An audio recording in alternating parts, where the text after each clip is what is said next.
I'm so sorry. Take up the wrong person, you don't know. 1 second. You don't need to introduce me, I don't mind. Just in case we haven't met before.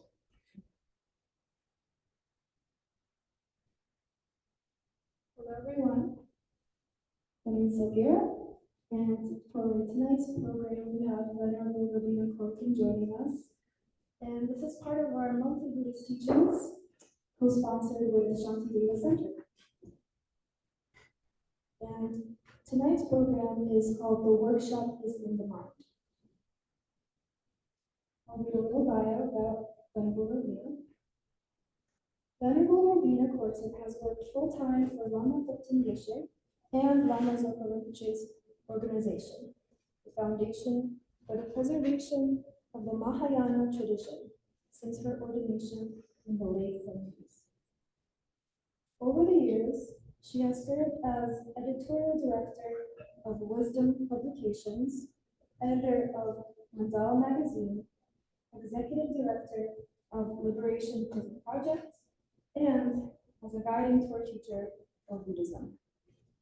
Her life and work with prisoners have featured in the documentary films Chasing Buddha and Key to Freedom.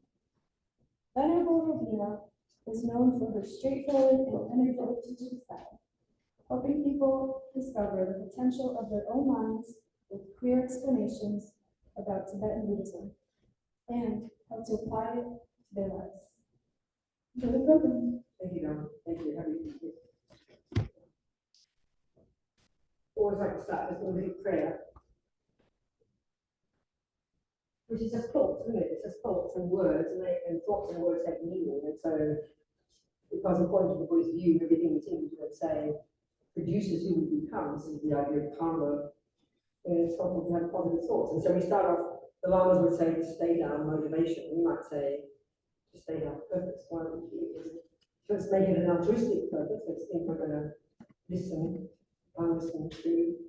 to these views about the world, about the human mind, and about particularly how to grow it, how to lessen the neuroses and grow the goodness, the Buddhist view. So we're going to listen to this. So on the one hand, we can take some of this advice and put it into practice and achieve that. But on the other hand, because of that, be able to be of benefit to others. Because we really are all in the same boat, you know.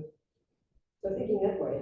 So of course, long-term view, we're Tibetan Buddhists, we're going to think we're doing this with a bodhicitta motivation, so we can long-term become a Buddha and really benefit others.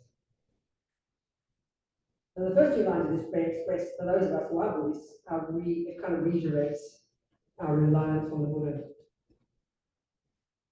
Sangye charam soke chognala jangshu baru jagni kyak suchi tagi chonyen dibe sonam ki dola penche sangye rupasho sangye charam soke chognala jangshu baru jagni kyak suchi tagi chonyen dibe sonam ki dola penche sangye rupasho Sangye charam soke chonabla, jangshu baru jagni kyak suchi. Dagi chonyen gipe sonanki, drola penche sangye rupasho. So it's quite enough as a workshop, workshops in the mind. Very tasty, really. So what's it mean? Well, you know, Buddha's essential point is about the mind, his expertise is the mind, and I think as perhaps modern neuroscientists or psychologists, we might think that, because as soon as we hear prayers and see a nun, we think religion, and so we don't think it's psychology, but actually it is. Buddha's expertise is the mind, and as I always like to quote, the knowledge about the mind that Buddha first learns coming from these amazing Indians more than 3,000 years ago. I mean, they were the ones, as he said, who began the investigation into the nature of self. And I think really only now in our modern world that we're discovering this, we're realizing this astonishing body of knowledge, what we call the Buddha, you know, about the human mind. They plumb the depths of the human mind. And we're not talking, of course, about the brain. That's a fundamental difference. We're talking about the subjective, non-physical, you know, cognitive process, our own mind. And I think probably, you know, in our world, in the sciences, psychology is probably the lowest on the totem pole, but we don't trust the internal, we don't trust the subjective. We have to see and taste and touch things. You know, that's kind of hard science, like neuroscience is like that, it's something you can see, perhaps, you know. But the Buddha is exactly the opposite. I mean, exactly the opposite.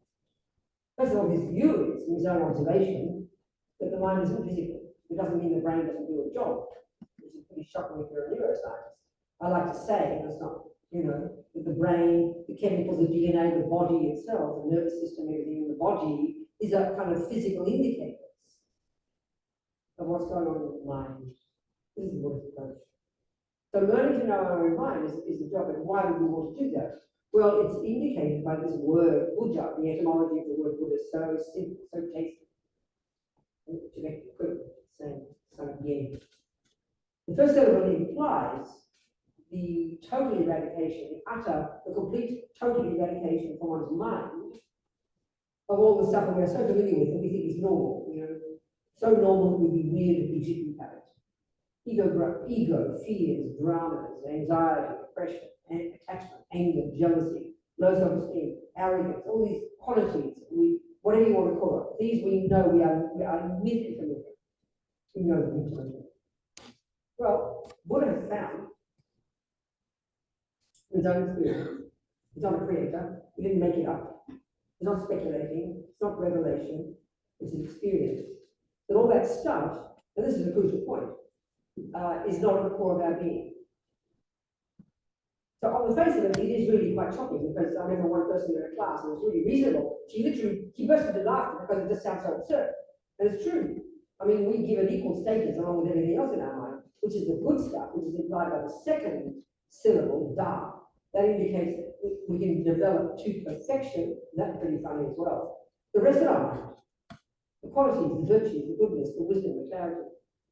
So this is essentially the point. So that's the goal, then it indicates immediately the methodology, knowing your mind. So if you can get rid of the rubbish and grow the goodness and develop the goodness to perfection, clearly the key job is to distinguish between them. And that's the job of being a Buddhist, actually. That's the job of being a Buddhist. Where you look for that in the workshop of the mind, your own mind internally. And that's why this brilliant skill these Hindus invented, a single point of concentration, to achieve this amazing subtle level of concentration, samadhi. Buddha took all that with him and he diverted in his own direction. Can you hear me, you people? On the Zoom, can you hear me? You've been able to hear the last few minutes? No. Okay, all right. So, so this is what Buddhism is all about. So on the face of it, I remember when I first heard my first teaching from Lama Zopa, I had absolutely no idea what he was talking about. He didn't talk about the mind at all. He talked about, huh? What happened? Oh, okay. Good, okay. Thanks, Richard. He talked about, you know, lower realms, he talked about karma, he talked about impermanence. I don't even mention the mind. So I got no sense that that was what Buddhism was about. I was so confused. But when you strip it away, that's what it's about. But not only can we accomplish, so we can get rid of the rubbish and no, so if we can get rid of the rubbish and grow all the other stuff, what's the reason? Why would we want to do that? Why would we want to get rid of it? Why would we want to even investigate attachment and anger and jealousy? Why would we want to even think about lessening them? Forget about getting rid of them. Well, it's pretty obvious. They're suffering, they're horrible, they're miserable, they're distressful. It makes us very unhappy. Even that is confusing to us in our culture because when we say we're angry, depressed, and jealous, we know we're miserable. But we're convinced we're miserable because the thing that happened is the cause, not the anger itself. We say, I'm allowed to be angry. Look what my boyfriend did to me. So we know we're angry. But our analysis, and this is the analysis of our world, is that the anger is natural, it's an automatic and natural and reasonable response to that bad action. So the thought that we can get rid of the anger seems almost unfair. What do you mean? You know, why should I get rid of my anger? Here's the problem. That's very deep in us. So the Buddha's analysis of that, you know, when you're calm.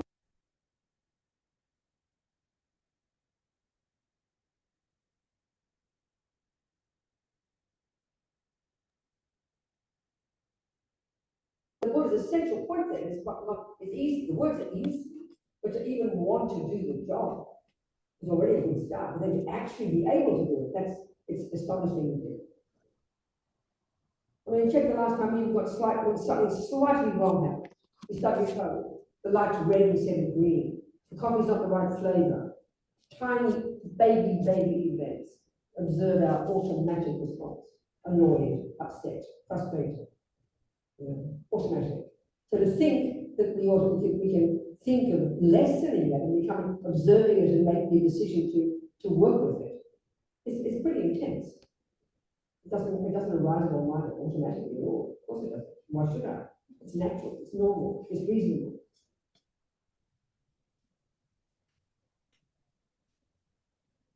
So the point that was making, that yes, bad things happen, and yes, indeed, good things happen. But our problem is that, we blame, basically, essentially, we blame the outside world for not just our suffering, but for our happiness as well. You blame the cake for making you happy. You blame the bad boyfriend for making you suffer. So again, what is not saying, this is where the practice has to come in, and to learn to see that the external world plays huge roles in our lives. It clearly does. But the radical point of the next, which you get to investigate, not just to believe in. But yes, bad things happen. Yes, good things happen. We do want the good things and we don't want the bad. That's pretty clear. But what he's saying is he's found a method. He's found a method of how to do that. So of course the long term he brings in the concept of karma. We might get that, might touch on that here. But so what he's suggesting we do is see, okay, more simply, he's suggesting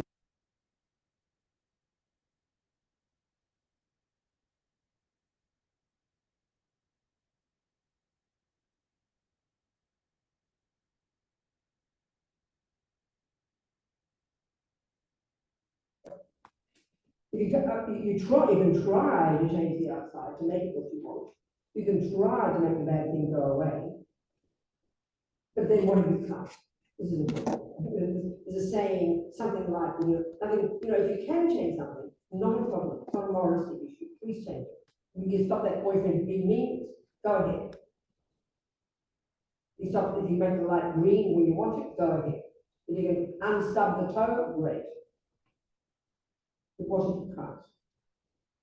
That's when the other job comes in. But it doesn't occur to us. So when we stub the toe, we will say, and I'm looking upset, you say, what's wrong with me? I said, I stubbed my toe. And then you'll say, you look angry. I said, of course I'm angry, I stubbed my toe. But we assume it's normal, we assume it's automatic, meaning we assume we have no choice. But all Buddha is saying is, we have, and we can decide. We have, and we can decide.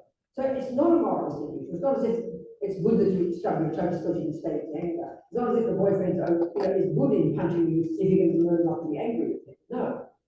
It's not cool if someone's punching you. He's got his whole analysis of why, and that's another whole discussion. That's fine.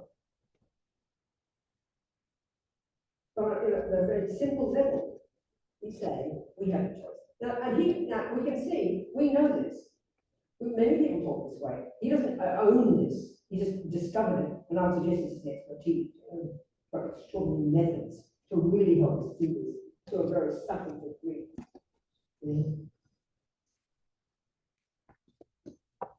But it truly is the hardest topic because it's not automatic. We're deeply ingrained. The opposite is deeply ingrained.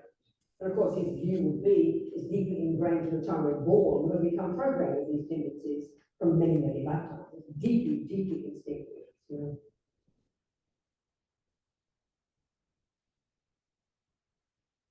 So if it is true, we can learn to know our mind well and lessen neuroses and grow the goodness. Then, as I said before, the very first job is obvious. You have to learn to distinguish between them. You don't want to lessen your goodness and grow the anger by mistake. The words are very easy, but it's the hardest job. I mean, I think even in modern psychology, we talk about 1,000 thoughts a second. This is clear. Who would agree with that? So it's impossible to see every thought we're having. It's impossible initially, because we're highly advanced, and we can.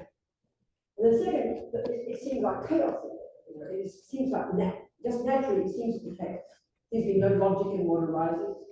The completely kind of berserk thoughts, completely use thoughts, things pop out of nowhere, and with no control, we don't invite it. So this is the normal thing. This is what we consider normal. Well, Buddha's view of the mind is actually astonishing, actually. Again, coming from the genius Hindu, and genius Hindu, what we call it. He went as far as he could go in that system. Gone as far as he could go in this job of lessening neurosis and growing goodness. But he said that what they considered to be the peak, the final result, liberation, wasn't. He's suggesting that there's still some subtle of the negativity still there. So that's when he diverged in his own direction, basically. Specifically in relation to his own direct experiential findings about nature itself. That's the final teachings in Buddhism about nature itself. Really leads to that. But the view of the mind, I mean, Buddha talked with it, this view of the mind came from the Hindus. You know, you can learn to know it and you can learn to know that the technique of simple water concentration is the key to success. Without that, it's not possible to even have this view in the first place. Buddhism wouldn't exist if that technique didn't exist. Because the ability to see the mind, and to do the unpacking and the unraveling at the subtlest level, can only be done in the subtlety of the single point of concentration. I know Robina in his book Mahamudra, How to Discover Our True Nature, he talks about just some of the qualities we would accomplish, having even accomplished some level of single point of concentration. I mean, it sounds like science fiction for us, impossible to imagine the levels of mind these Indians or Buddhists have discovered, and we don't even follow it as a discipline at all in neuroscience. Totally unknown to us. It's pretty kind of sophisticated knowledge, extraordinary knowledge. This technique, the technique that enables us to go to the subtlest level of our mind and see it clearly.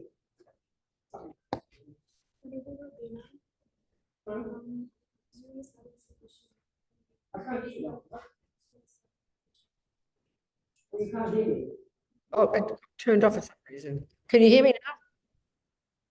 Because it was somehow turned off. I didn't mean to. I'm so sorry. You haven't heard me for how long? 5 For minutes? the whole session, we have not heard you, Venerable Robina. The whole session. But you said yes when I asked you if you heard me before. You've been so polite. You should be screaming and waving your hand.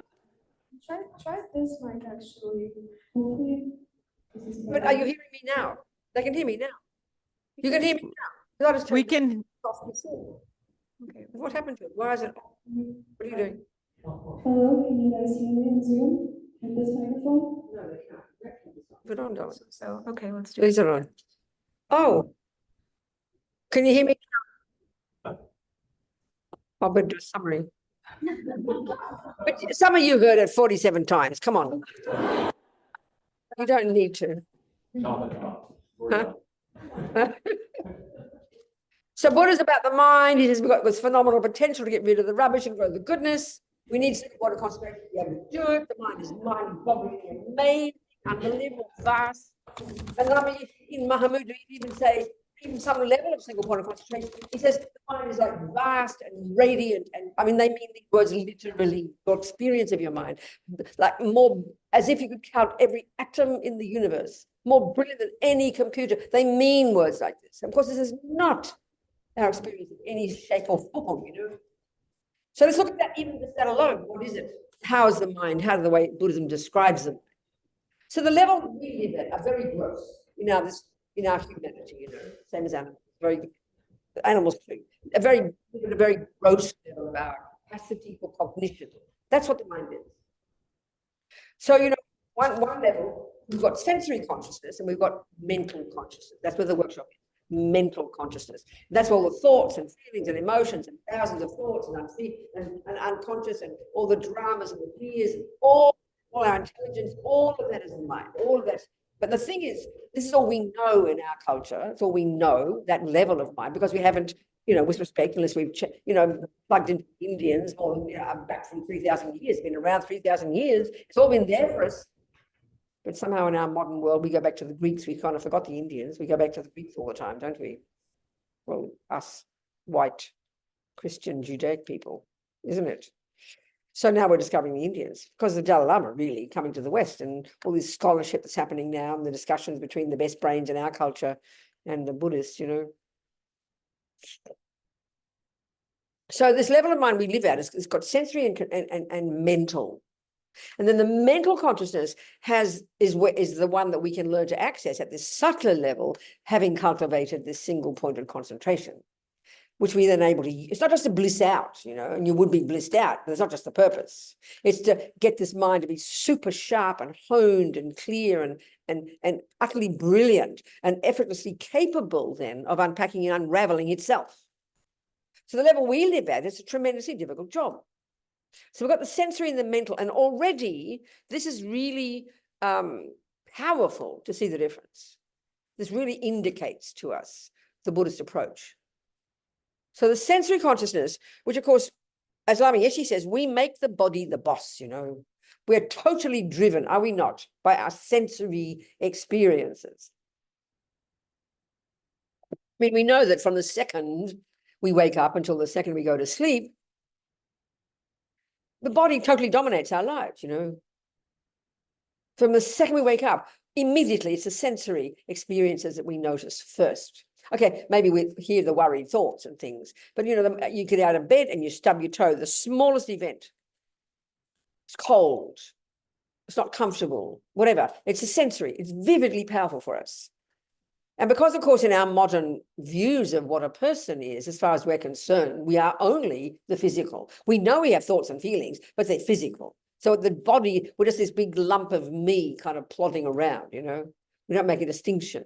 But the Buddhist view is radically different. We make this radical distinction between the body and therefore the sensory, even the mind, the sensory consciousness. The word mind and consciousness are virtually synonymous. So our sensory consciousness is that part of our mind that works with the physical, the eyeball, etc., etc. You know, they work hand in hand, and then what you have is a cognition. The mind cognizes, that's its job. So sensory consciousness, what do our sensory consciousnesses cognize? Well, they're extremely limited in their capacity for cognition. You know, my same old example every time, if I look over here and I say that's a really nice looking cup, we all assume my eyes, my eyeballs, my eyes are seeing a pretty cup, but it's more, you know, we have to break it down more. First of all, it's your eye consciousness, which is not physical. But then the eyeball and the eye consciousness working together and all the lights on, the blah, blah, blah, everything working well, then what I do have a cognition, but not a pretty cup. Eye consciousness, all the senses actually are profoundly limited in their capacity for cognition. Eye consciousness can only cognize shape and color. Touch consciousness can, you know, soft, smooth, like that, you know. Ear consciousness, sound. This is quite shocking, actually. So then you have to ask the question, if that's the case, which part of my mind is cognizing a really nice looking cup? Well, that's your mental consciousness. That's where the workshop is. That's the thoughts and feelings and emotions. So, and I'm not joking when I say, but this is the mind, how quickly it works. Quicker than Google, the millisecond my eyes land here, without hesitation, out of my mouth will come a series of words, which are thoughts. They're not a function of the eye consciousness at all. That's your mental consciousness. That's thoughts, concepts, opinions, viewpoints. So we live our lives from the moment we wake up, observing objects of the senses, but then we interpret them. I mean, this is actually mind-boggling if you think about it. And of course, the thing is, the interpretations we have, oh, she is beautiful, he is ugly, I hate him, he's a horrible politician, that is bad, this is that, all the endless opinions. We live at the level of opinions. We live at the level of this grossest level of conceptuality, which is the level of mental consciousness that we do function at. In single point of concentration, that's your mental consciousness too, but it's unbelievably subtle. It is literally beyond conceptual, beyond the grosser level of mental, conceptual, and beyond the senses. We don't even posit such a level of cognition in our modern culture. Okay, they're looking into it now as a result of the conversation with the Dalai Lama, you know, and his mob. It's wonderful. It's great.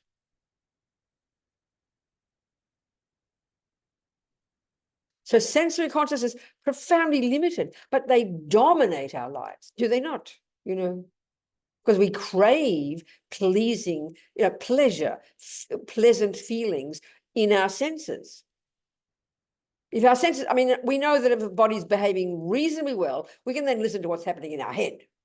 But if the body's slightly having problems, I mean, we're just thrown by it completely. And whatever's in our head is totally miserable because it's an opinion about that sensory experience.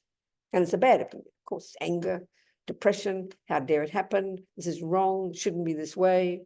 And of course, we think there's no choice but to think like that about the stubbing of the toe, not to mention the worst pains, the terrible things that do happen. You know, the sensory experiences we do have that are unbearable. So we have the mental consciousness, which is where the thoughts are, the feelings, the emotions, basically interpretations. So when we understand the mental consciousness from the Buddhist perspective, we've got the grosser level, which is all we know, which is conceptuality. And surprisingly, that includes all our emotions. That's a big shock. We'll discuss this point. So you only access the more subtle level, which is literally non-conceptual. And that the best we can do is just hear those words because we can't imagine it. When we've got single point of concentration. These genius Indians invented this technique. And this is this central, necessary technique in the Buddhist practice as well. You know, most of us in this room probably, as we go off to the mountains, give up sex, drugs, and rock and roll and mortgages and dogs and cats for several years, we won't get that single point of concentration. It's pretty intense. But it's there. All the techniques are there. And people like you and me are doing it right now, you know. And we can use it and learn it and work with it and get you know, and go pretty well in discovering what's in our mind. But the crucial point I'm making is the level we function at, besides the senses, is mental consciousness. And then it's actually the grossest level, including the emotions. So let's analyze that, because when we analyze that, how anger and jealousy and depression and anxiety are based on, they're not physical experiences. They are mental experiences. They are not physical experiences. They impact upon the physical. The body feels, because the body and the mind are intimately connected. Clearly, the body feels. We talk about that. And the tragedy is for us, though, we only know what's going on in our mental consciousness when it's emotions, when the body is feeling it. But the body is still the body.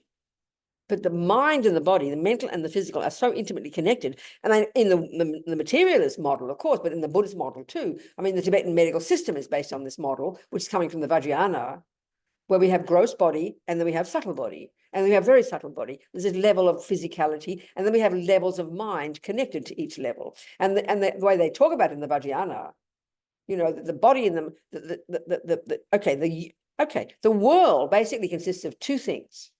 The universes, all universes, minds and matter. And all matter is made of the four elements. This is the model they still use, and this is the Vajrayana model. This is the same as the Tibetan medical system, similar to the Chinese one, similar to the Ayurvedic, you know, probably similar to how we talked a few centuries ago in this culture. Matter is made of the four elements.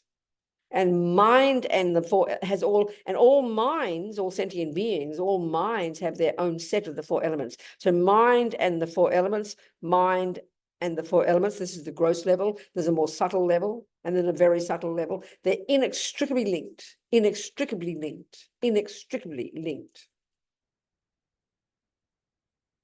The mind and the body. So we know that, absolutely we know that. But we have to see the distinction between them, which is the physical part and which is the mental. So when you go to your Tibetan, so you go to your Tibetan doctor, she'll feel your pulses. What she's feeling is the wind energies, the air energy coursing through these 72,000 subtle channels of our subtle nervous system. And those wind energies, all through those channels, are connected to the different states of mind. So when she feels your winds and she can feel the imbalance, she knows it's the winds connected to your attachment energy. That's why you're having anxiety and panic attacks. She knows the winds connected to your anger. That's what they do. They study that. That's their model, you know. So it's utterly integrated system where it's utterly related to the mind. Absolutely centrally, all the mental states and the physical states are utterly connected. And the Buddha's view is the mind is the main source, surprisingly. I remember Lama Zopa said one time, when you just have a thought of anger, for example, Well, that thought first grows the habit to be angry. And then second, because it's connected to the winds, it pollutes the wind energy. And if you continue to be angry or depressed or the unhappy ones, it pollutes the wind energies, which at the subtle level, and then eventually in the future, that manifests at the gross level as physical illness. So all our illnesses come from the mind, from the Buddhist analysis, karma and the mind. It's a very completely clear analysis that's presented, totally coherent within that model. So very fascinating, not what we think, So the sensory consciousness and the mental consciousness. And the mental consciousness is where the workshop is, thousands of thoughts and feelings and emotions. And the key trouble is, of course, when I say there's a very nice cup, and you say, Robina, that's ridiculous, it's really ugly. Look at now, you've got another view. I mean, we both see the same thing with our eye consciousness, but you've got one view in your mind, one opinion, one viewpoint, and I have another. And of course, that's where the problem starts, isn't it? Because you believe you're right, and I believe I'm right. We believe our opinion is an objective truth, and this is the central point in the whole of Buddhism. We all believe our concepts, our viewpoints, their concepts are viewpoints, our viewpoints, their concepts, their viewpoints. We believe that they are valid viewpoints. We believe they are objectively true. So you can have, so in the mind, this is where we now look at the Buddhist model of the mind. In the mental consciousness, we have three categories. We have the neurotic, deluded, unhappy states of mind that are rooted in being misconceptions. Then we have the virtues, the goodness, the reasonable ones, or if you like, valid cognition. That is a red cup. As far as our world is concerned, we all agree what cup is. We all agree red. We look at it, the eyes are working, and we can tick the box and agree there is a red cup. That's a valid cognition from within the reality of our world, That's a valid cognition. And then you get to a pretty cup or an ugly cup, and then we start getting subjective, as we call it, isn't it? But we don't think that. Our views are, and this is a big problem. I never would say, well, from my point of view, that's a pretty cup. What's your point of view, Mary? No way. That politician is whatever. We all have absolutely fixed viewpoints. And this for the Buddha is the nightmare, So we have to learn there are valid cognitions and there are those that are not. This is the Buddha's way of talking. And valid, not meaning in a moralistic sense, So the Buddha's view of learning to see what is real and what is not is really the essence of the job. One way you can talk about why we suffer. Why we suffer is because we have misconceptions in the mind. And so the first lot in the mental consciousness, 3 categories of states of mind. All the thoughts and feelings and emotions in here can be divided into these 3, if you like. Some are deluded, ridiculous, emotional, dramas, negative, distressing, non-virtuous, that cause us pain, are misconceptions, lead us up garden paths, cause us to harm others. I mean, look at the world. We know these: anger, attachment, jealousy, low self-esteem, arrogance. Look at them. Look at them. We understand these intimately. These are causing us the pain, he says. These cause us suffering. And why they cause us suffering, what's so fascinating, is because they misrepresent the world back to us. This is what's fascinating. This is what's totally fascinating in this Buddhist analysis, Anger, attachment, for example. We're running between these 2 1,000 times a day.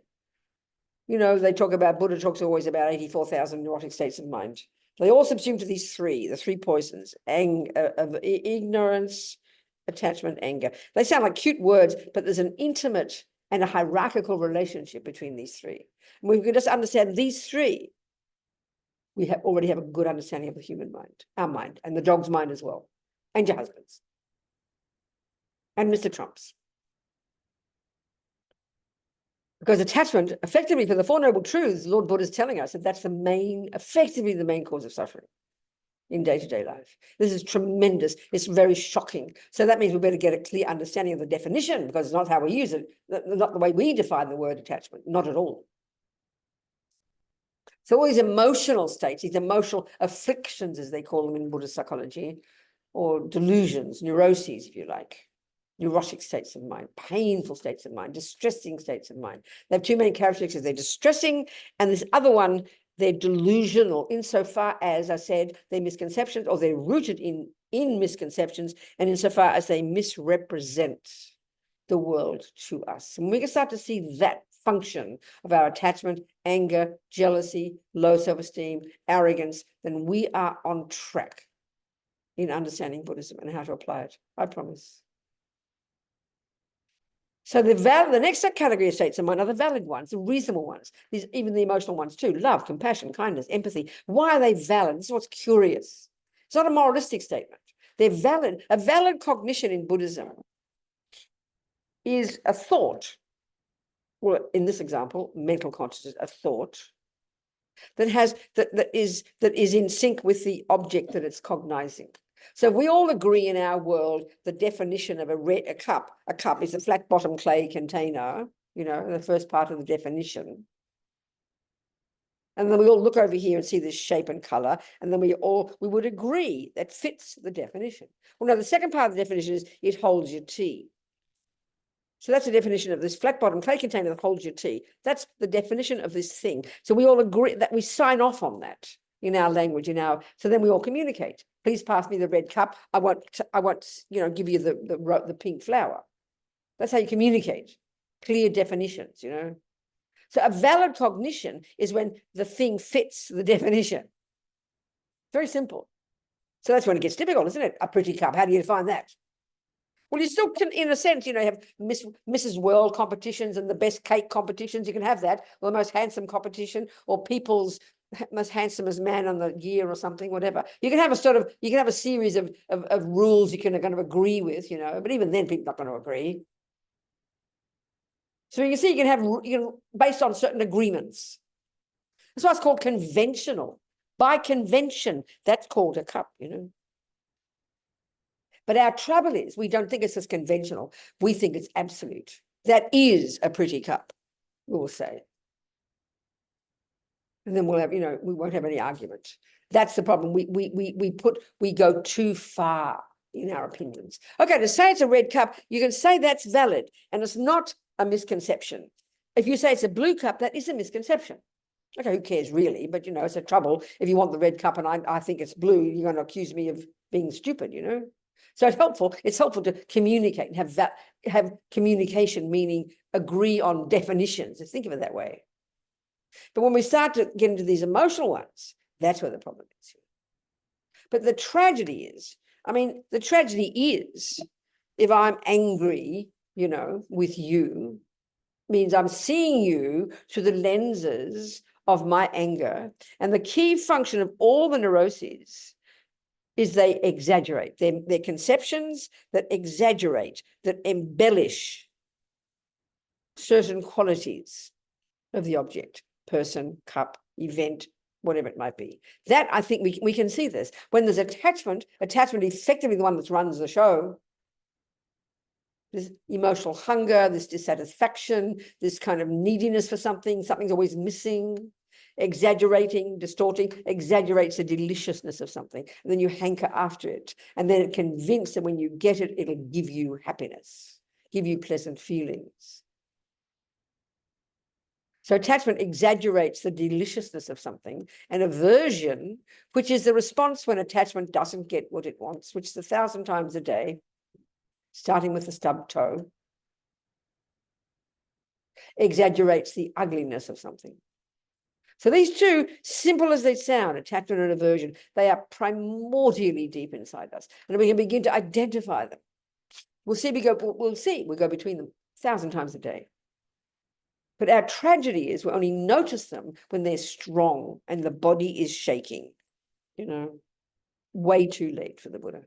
Way too late. That's why even beginning to use a basic technique of a little bit of watching your breath for 5 minutes, developing the habit, training your mind not to follow every crazy thought, stepping out of your head for 5 minutes, anchoring your mind to the breath. You begin to develop the habit. You begin to start to notice what's arising in the mind before it vomits out the mouth. If we can develop that level of skill, which is pretty basic, that's pretty amazing. You won't have so many problems in your life. But our trouble is we wait till the words are out, or you're shaking, or you're so depressed you can't get out of bed. to notice that something's going wrong, because we don't notice until the body feels it. And we think that when we think the feelings in the body are somehow very special. Well, they're grosser. They're far grosser than thoughts. Thoughts in Buddhism go to unbelievably subtle level. Unbelievably subtle level. And when you study the epistemological model of the mind in Buddhism, it's mind-boggling the way they analyze the way thoughts function. It's totally fascinating, I tell you.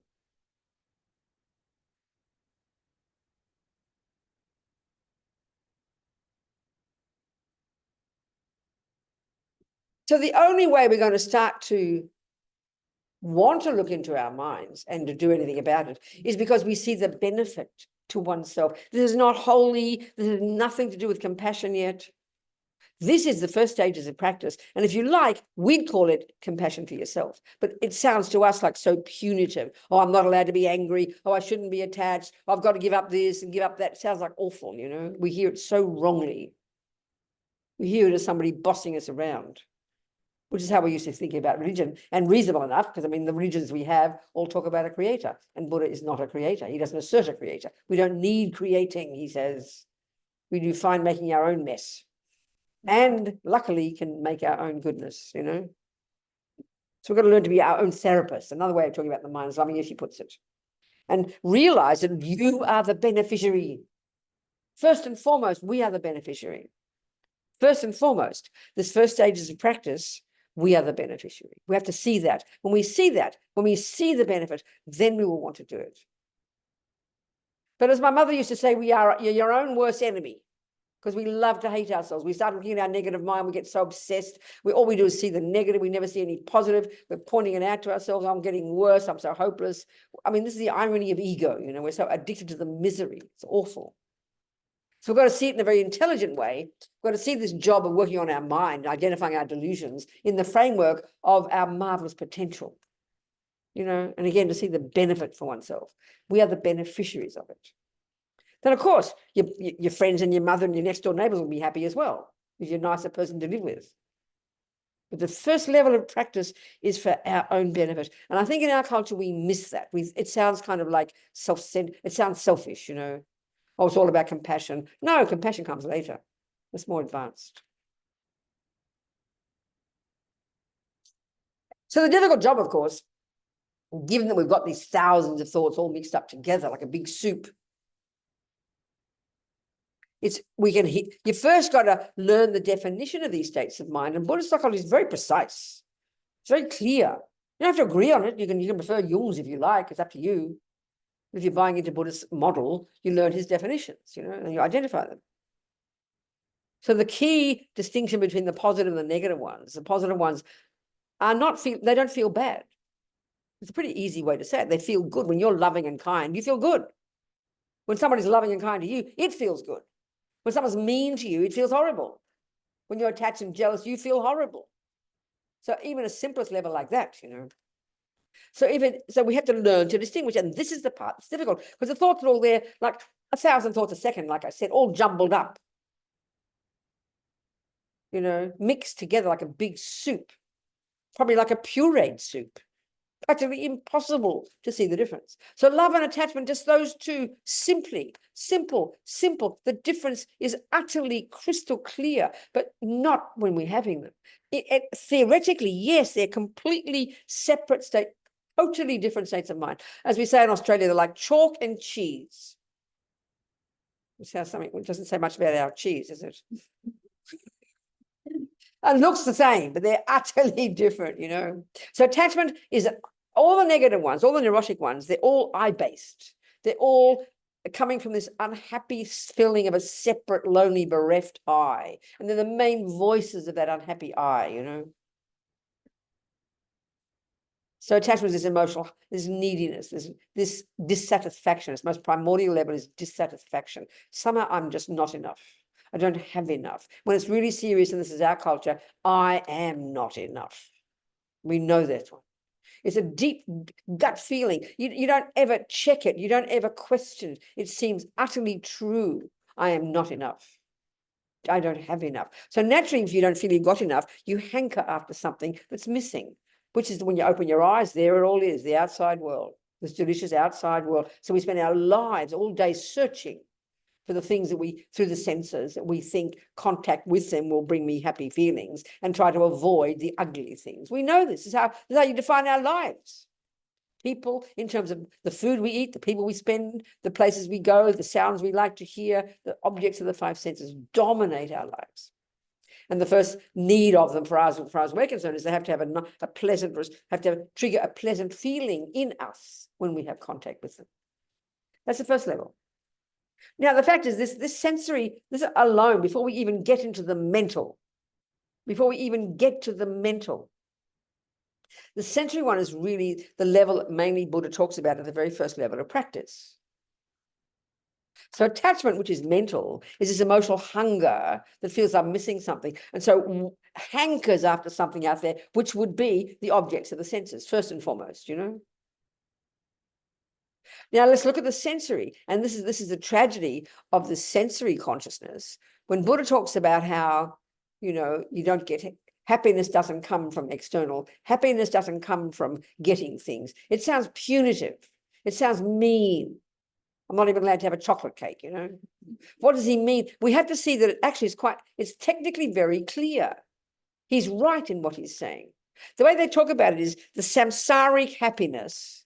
Samsaric is this word, I don't know what it means. Samsaric is this word that's referring to being caught up in the misery, you know, caught up in all the dramas, caught up in anger and attachment and all the dramas.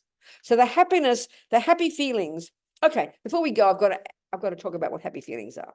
So again, this model of the mind in Buddhism, you've got the mental consciousness, you've got negative, neurotic, delusional, distressing, unhappy states of mind that are rooted in misconceptions that exaggerate certain aspects of the object. Attachment exaggerates deliciousness, anger exaggerates ugliness, low self-esteem exaggerates your bad qualities, pride exaggerates your good qualities. They're always distorted, you know, they're distorted, they exaggerate, they embellish. Or as Lama Zopa says, they decorate on top of what is there, layers upon layers of qualities that just aren't there. So they lead us up garden paths. They misrepresent the world to us. It's a very clear way of putting it.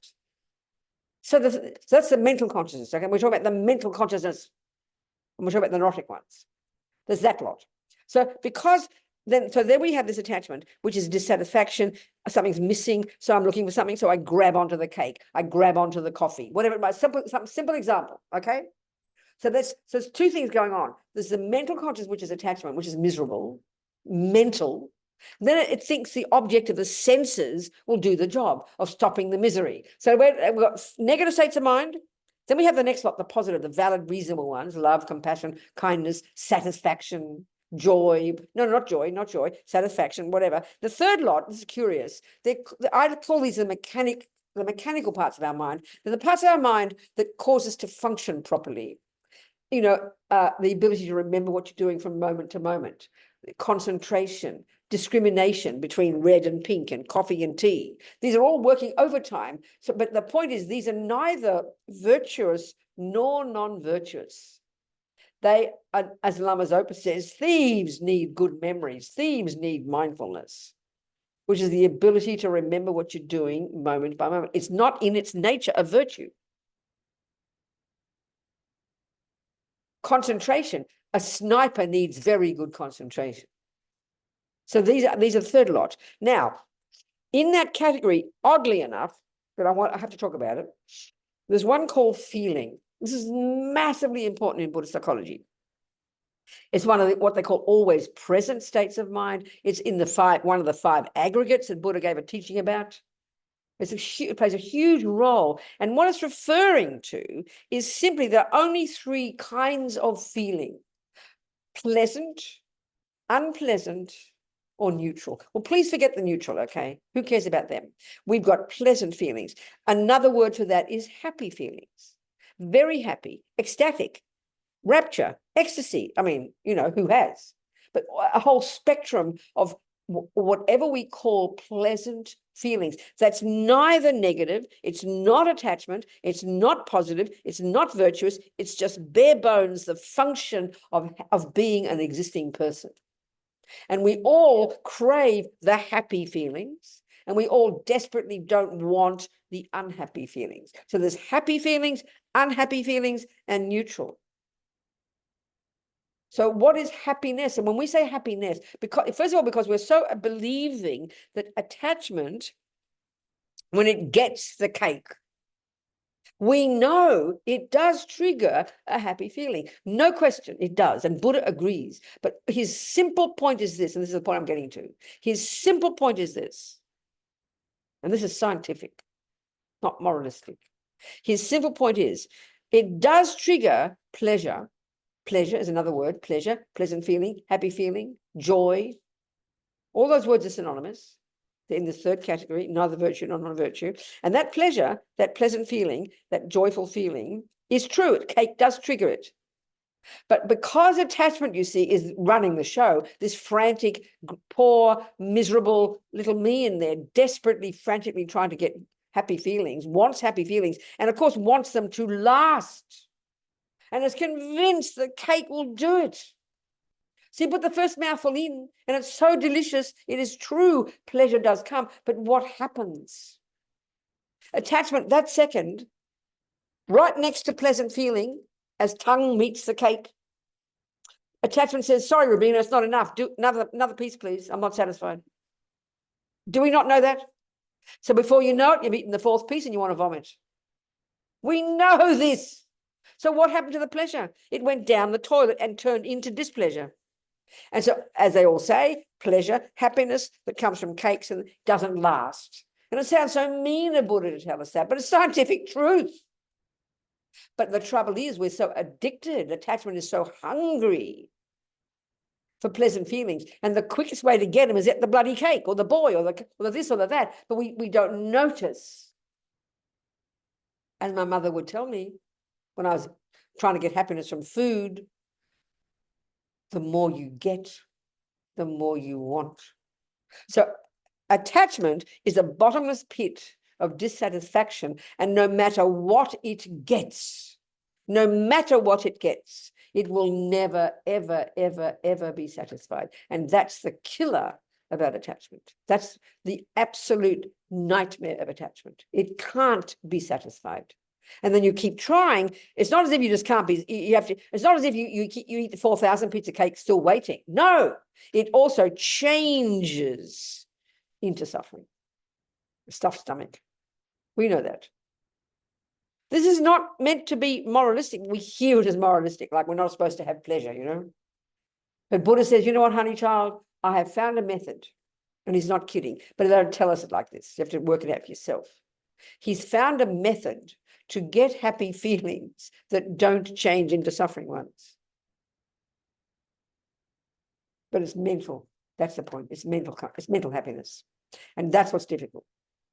There's sensory happiness from the cake, the sex, the food, the music, the five senses. It's pretty clear, which they dominate for us, and we confuse them. But then we have got mental consciousness, and we have to cultivate mental happiness. And that, as Lama Zopa puts it, that can be grown. That can be grown to a limitless degree. That's what Buddha has found. That's what nirvana is. Total, utter bliss. The mind. And these words are serious.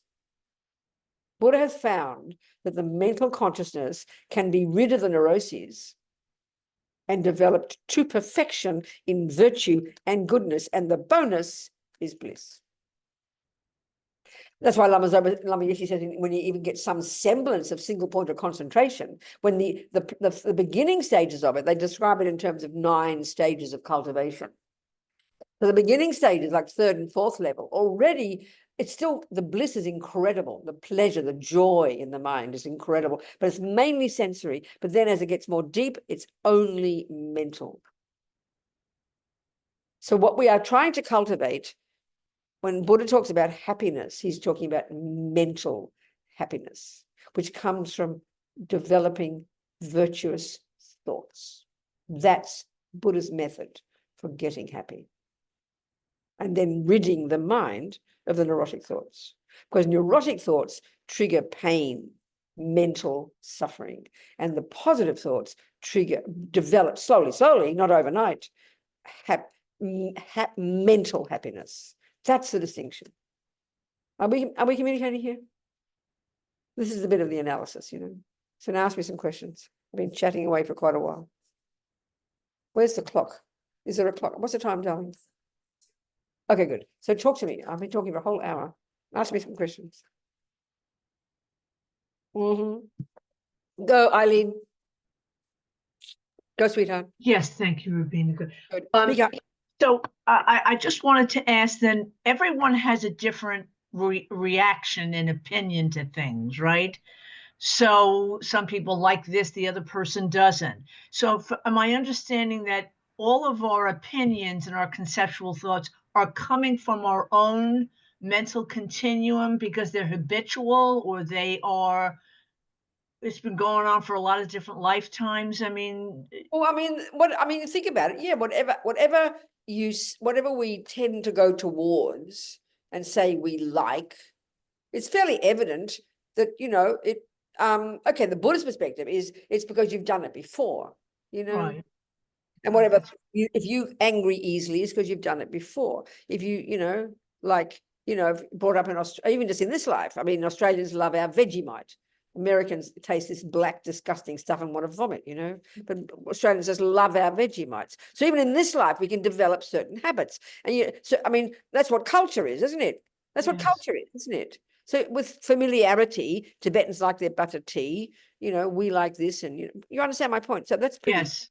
That's because you become habituated with it. You've become familiar with it. So, of course, the deeper level, you come into this life already, as we know, Buddha says, programmed with our tendencies. So when, you know, the little boy who goes fishing and falls in love with fishing is because he's got a tendency to kill. Another person can't bear the thought of fishing. So we have to look into that. Whereas in our world, we tend to think, well, the kid's this way because mummy and daddy did this. But the Buddhist view, you look at the mind of the person and they're telling you exactly their own mind by how they respond to things. You understand? Yes, that's what. Absolutely. You bring your own mind with you. I mean, there are four ways our past karma ripens. The first is your type of body. We've all got a human one, but look at the differences in all the humans. And the second way karma ripens is your mental tendencies, your tendencies. Some people love to kill, steal, torture. They're pedophiles. Some people are good at music. Some people are good at football. Some people are good at patience, or bring our own tendencies with us. That's the radical difference of the Buddhist view. Do you understand? Yes, but then in the final analysis, no matter what that is, that's what has to be erratic. Well, identify. Distinguish between the neurotic ones and the virtuous ones, and then Yes. learn to see why the negative ones are negative, not in a moralistic sense, but why they cause you suffering, how they're not valid, and slowly practice changing them. Yeah, that's the point. And growing the goodness. That's the idea. Thank you. All right, darling. Hello, Roxy. Talk to me, sweetheart. Hi, Venerable Robina. Oh my Hello. gosh, I'm laughing. I don't know what I just did. Go, Sorry. go. I'm currently evacuated from my home. I live in Southern California, and the wild. There are you, darling? Down there, where it's awful, is it? Yeah, but currently things are getting better. But yeah, I was really lucky. My house didn't burn down, but I live a mile from where the fire started. My God, And yeah, it was a very scary experience because we saw the fire before the evacuation warning even happened. Wow, So yes. it was like seeing it out the window and realizing we had to go and everything. Yes. And that was a week ago. And I'm just noticing in myself that I'm pretty much always expecting that an emergency is happening. Yes. And even something like a little breeze right now, I feel my heart racing immediately, like exactly. something terrible is about to happen all the time. Yeah. And I just find that I'm not feeling safe, like ever. How can I handle that?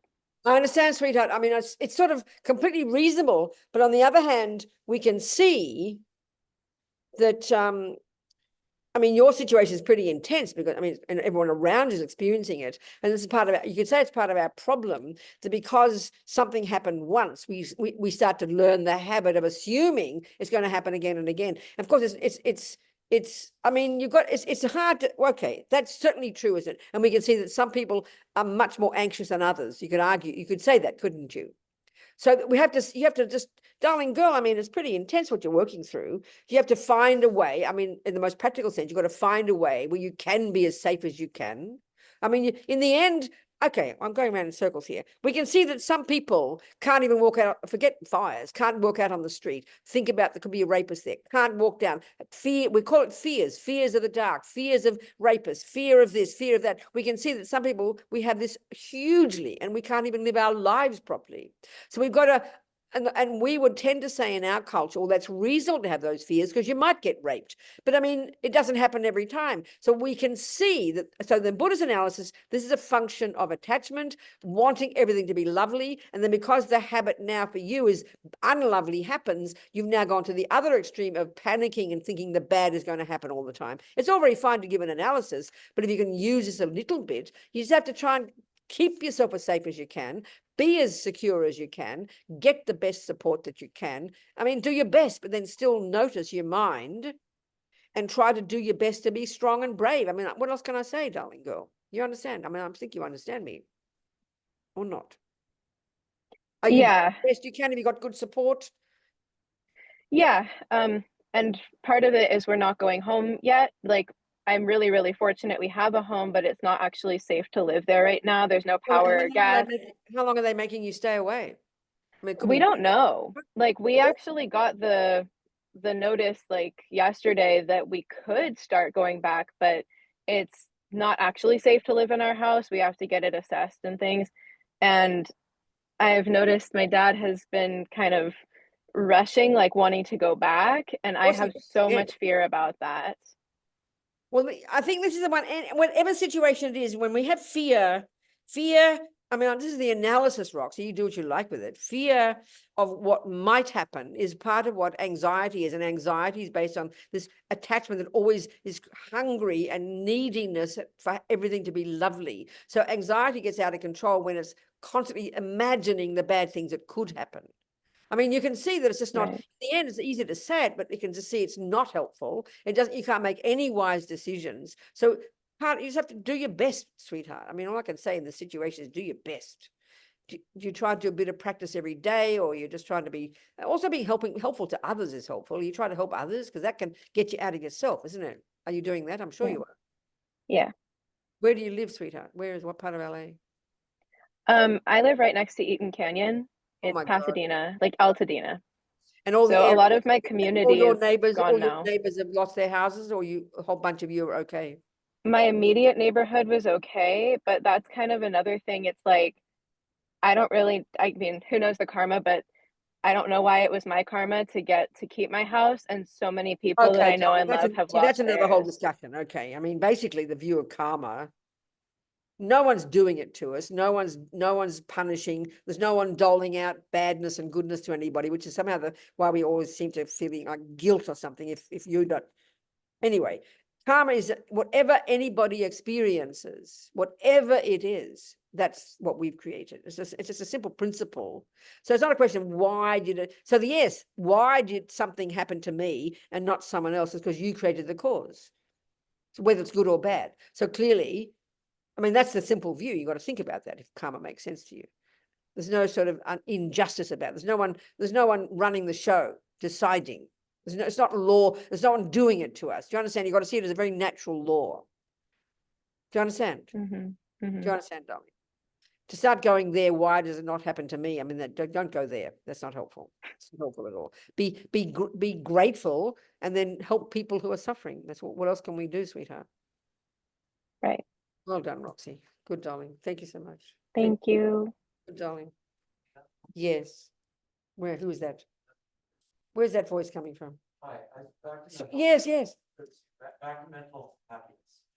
That's where we left off. Say it again. Mental habit. Yeah. It's the function of ethics, wisdom, karma. All this together. Okay, very good. Okay, let's look. Let's look, sweetheart. Okay.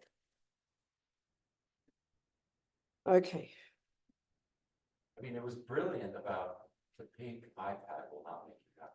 The what? The pink iPad won't make you happy, right? The cake won't make you happy. Okay. Yeah, the mistake of the rushing to satisfy the physical sense. Yeah, and because it's so dominant for us, and because it's the quickest way to get a good feeling is get the cake, isn't it? Yeah, And so really. naturally we become addicted to those. Right. And because it's so dominating, we assume we don't make a distinction. I mean, we sort of know about mental happiness, but it's very hard to, even hard to identify it. I mean, it's very hard. So, okay. Is it wisdom? Is it intention? Okay, so it's okay. Ethics? Okay, it's all. Okay. So the starting, okay. In general, the point that Buddha's making, in general, in terms of the long-term sowing seeds and bringing future results, if you want the future result, and he's meaning future life, but let's just say it. Okay, let's look at this life. So in this life, there are 4 ways we are playing out. This is now for Roxy, if she wants to hear it. 4 ways that our past actions are playing out in the present. In other words, 4 ways. If you've got a garden now, you see what's growing, you know what you have to learn to know what you sowed to get those things. So you can then make some decisions for the future. It's called learning botany. Okay. So here's Buddha's botany.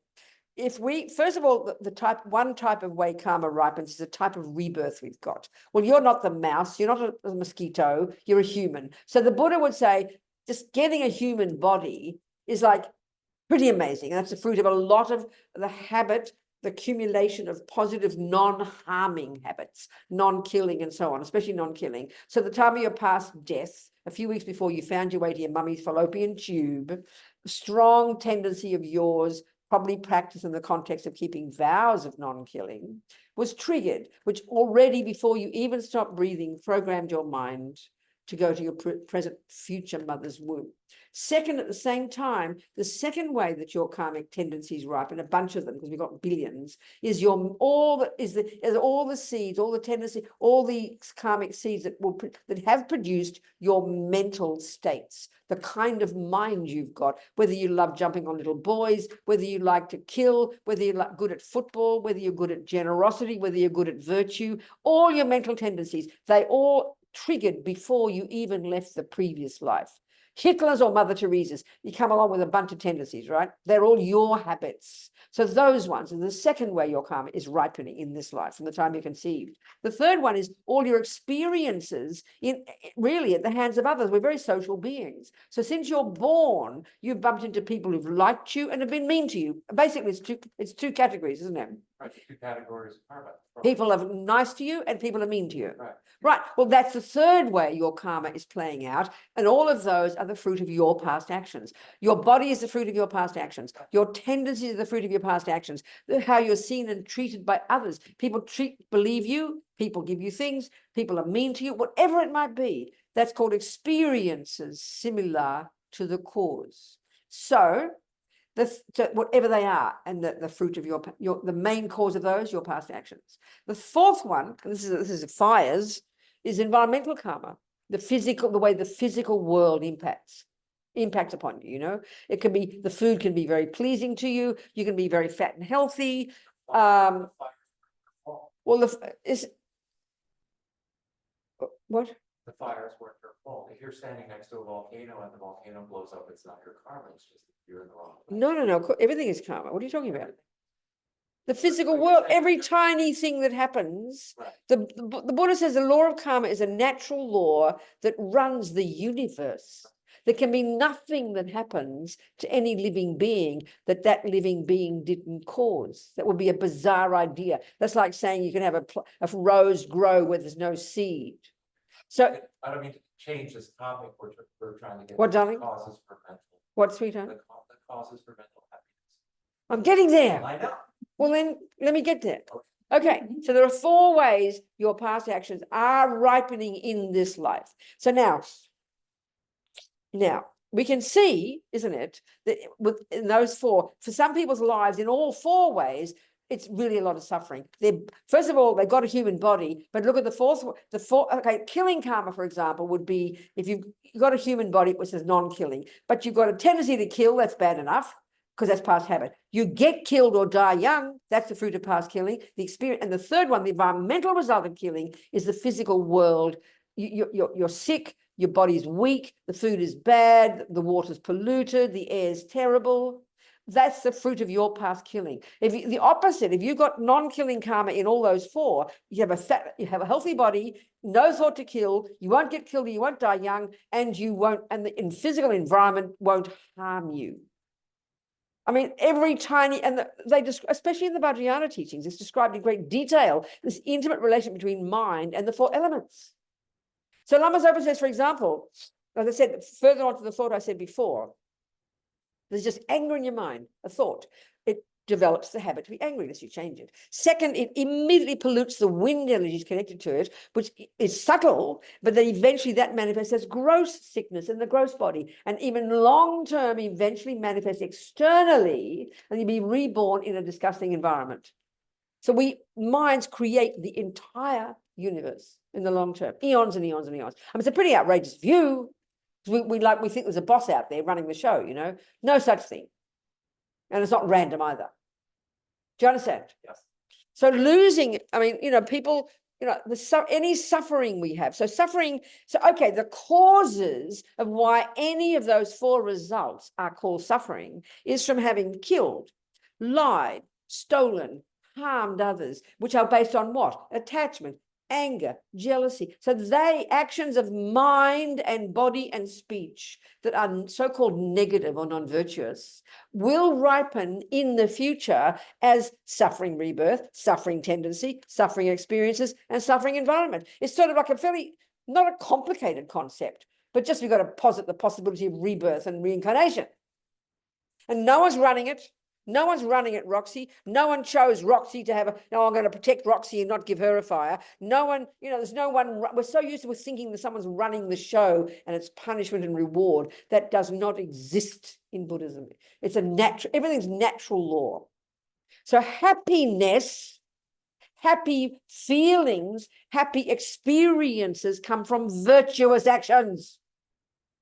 So if you practice being kind, not stealing, not lying, not killing, living in vows, practicing, purifying every day, practicing being patient, practicing generosity, they're going to ripen in all those four ways in the future. It's hardly rocket science. It's not a complicated kind of theory, just that you've got to posit the possibility, that's all. I heard you say ethics. Well, ethics is behaving nicely, not harming people. Excuse me shouting. Do you understand me? Yeah. So, but the thing is, we don't have to wait till next life. We can all see when you work on your mind and you train yourself to work with the anger and train yourself to work with the jealousy and train yourself to be patient and kind. We can even begin to taste a bit of happiness now. Mental, content and happiness. The basic level is contentment. So giving up attachment brings contentment, which is happy feelings, mental. Do you understand?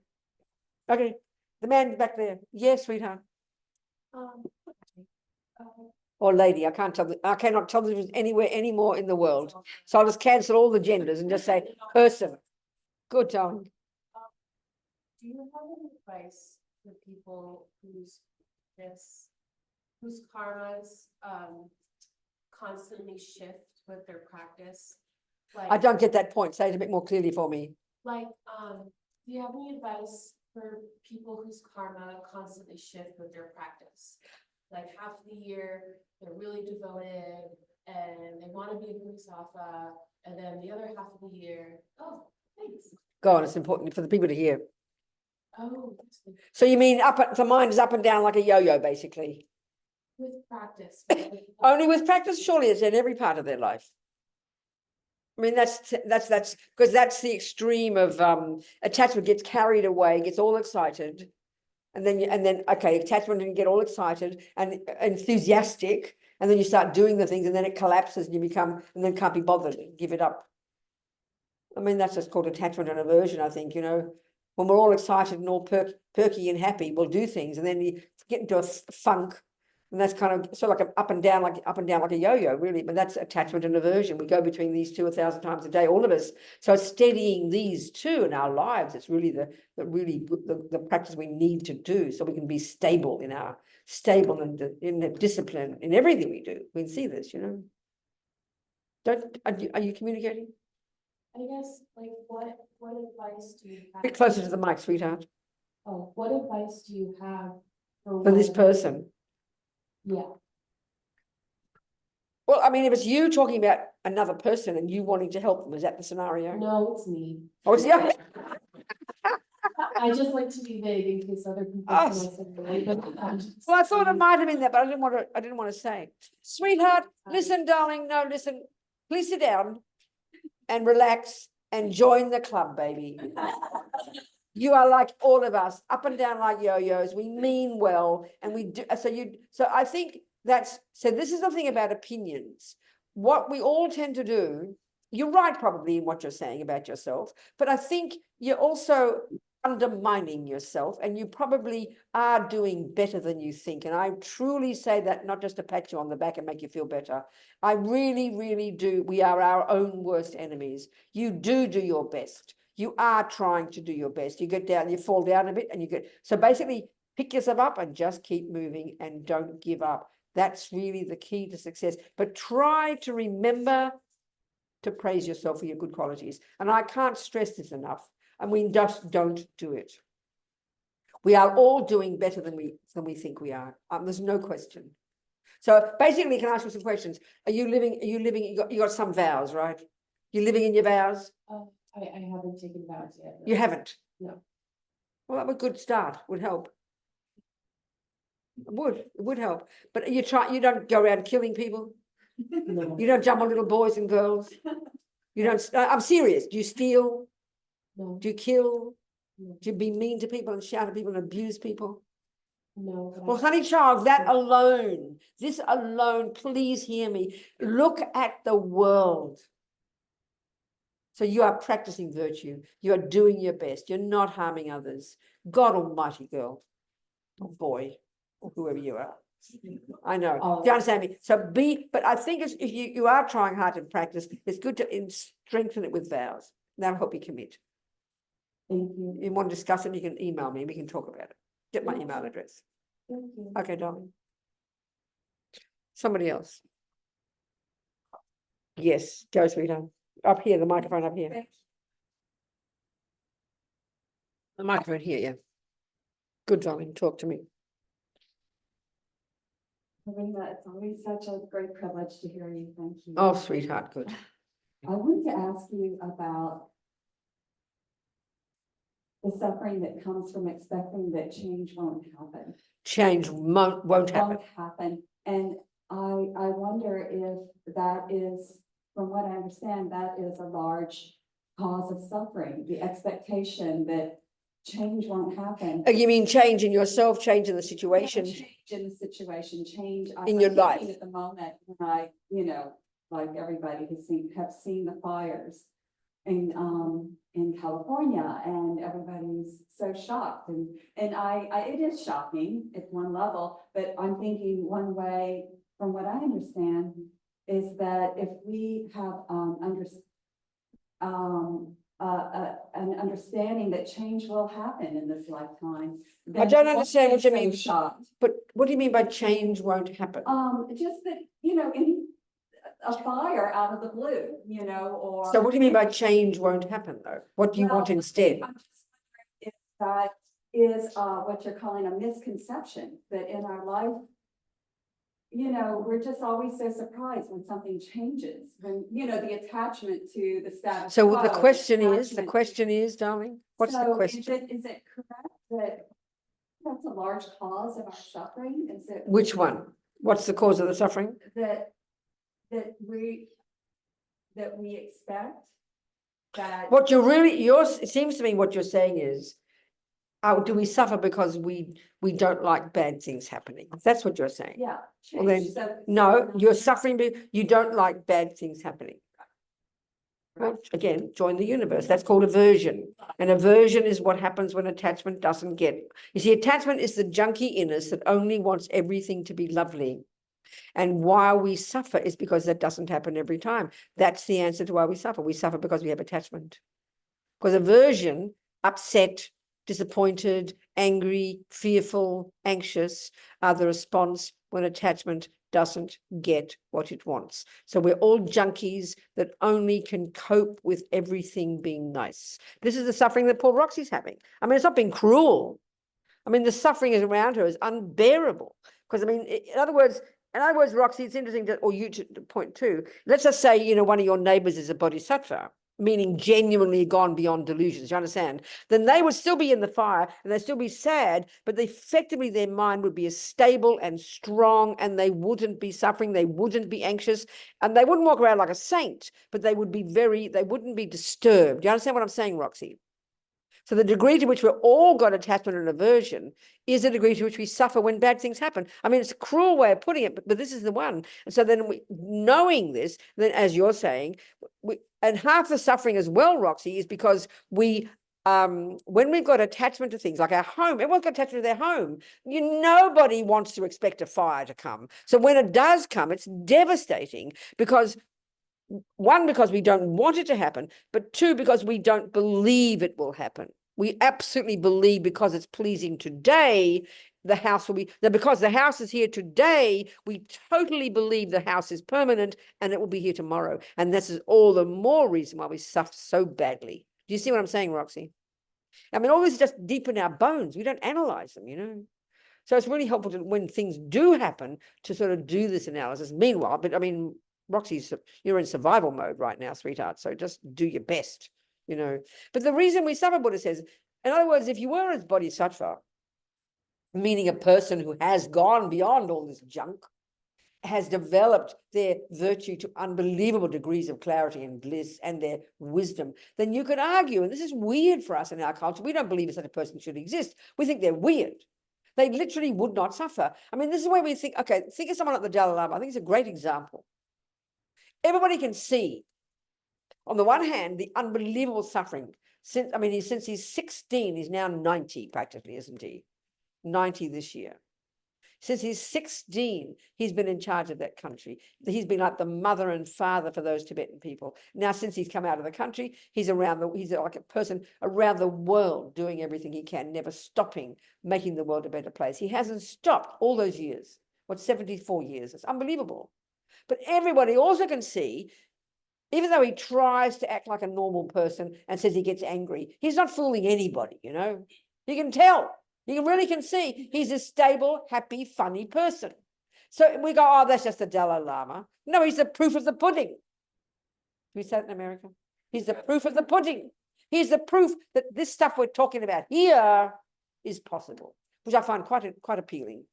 So that means so when we see, like you said, when you saw Kundun, that lovely movie, you know, that Scorsese made, there he is in tears, struggling, agonizing over things, but something about at the core of their being, they can't be their mind has to be happy. That's a very odd thing for us, to think that if you haven't got attachment and you haven't got anger and you haven't got anxiety and you haven't got jealousy, that you don't suffer. That's hard for us to expect. That's hard for us to imagine, in fact.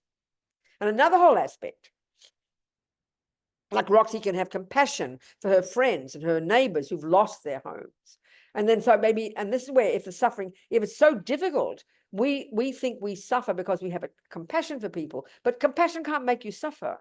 It's attachment and anger and fears and depression that make us suffer, you know. So this is why we have to make the distinction. So when we're like a bodhisattva level, you've subdued the delusions, you've grown the virtue. So you're like this powerful, confident, content person. You're not running around like a halo, being stupid, but you can't be disturbed, you know, and you'll have enthusiasm and you'll never give up being of benefit to others, but you'll be content within yourself.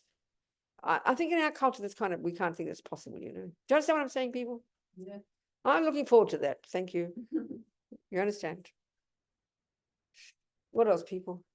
Are we communicating anyway? Do you get the point? Good job. Someone else. It's probably time to go home soon. What time is it? 10 past. 10 to, okay, good. Anybody else got questions? So anyway, the thing is, the key one to try and it's 8. Okay, good. So the key thing to take away, I think, try and distinguish between your sensory and your mental. It's actually quite revolutionary. And so, for example, when you look at you look at the iPad, Let's say you don't like Mr. Trump, and you look at you read your iPad, you think he's so ugly. Just say, that's my aversion talking. Do you understand me? He might be a wacko. That's not the discussion. He might be. But every opinion we have, check your opinions. Your senses is one thing, and then your opinion is another. So have a look. It's really helpful to do this. It kind of you stop in your tracks, you know, and just check. Do you understand? Well, you see, anyway, that's it. That's the takeaway. That's the takeaway. And then we can grow mental happiness. And that comes from positive thoughts. And it sounds like Pollyanna, but it's really simple. It's just we forget, especially about ourselves, please. We have so many negative thoughts about ourselves. We forget. The Tibetans call it rejoicing, and it sounds so kind of holy, but it's stupendously powerful. Just to check, to rejoice, I'm doing my best. I'm doing this.